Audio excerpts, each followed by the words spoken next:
And the strikes on Iran's largest gas field and retaliatory strikes on oil and gas facilities in other parts of the Middle East are causing prices to skyrocket. So take a look at your screen here. Gas has jumped 90 cents since the war began, moving nearly 30 cents just in the last week alone. Now President Trump is suspending a century-old shipping law, hoping to bring down those prices.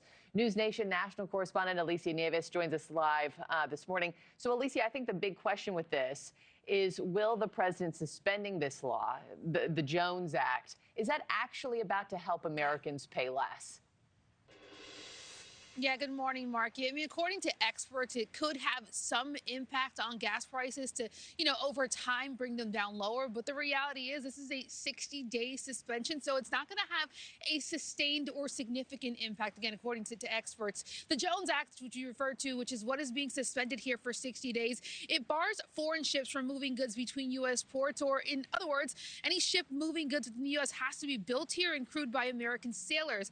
The president's temporary waiver of this now allows foreign ships to move all kinds of fuels between U.S. ports. And bottom line here, that could be a cost saver for shipping, and that could then trickle down to prices coming lower. But it's a trickle, so it's going to take some time, and it's not going to be significant. But at this point, we'll take anything, right? Yeah, every penny counts, and it's not going to happen overnight. Speaking of prices coming down, though, Alicia, gas prices are actually falling in parts of the country.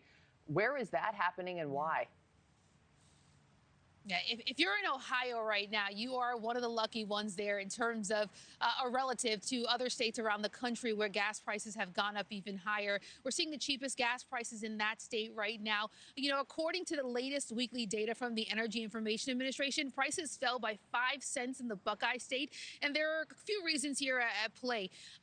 Most distributors are raising prices to account for the volatility in the Middle East. We've covered that a lot, particularly with the Strait of Hormuz. But we're seeing in Ohio, gas sellers there just kind of bucking the trend, not passing that volatility over to the pump prices just yet. And so net benefit is to people there paying less this week than they paid last week. But you don't have to move to Ohio to necessarily get lower gas prices. There are a few things that every person in every state can do. You can download apps that show you the cheapest gas stations around where you live, so you can go to the cheapest one there.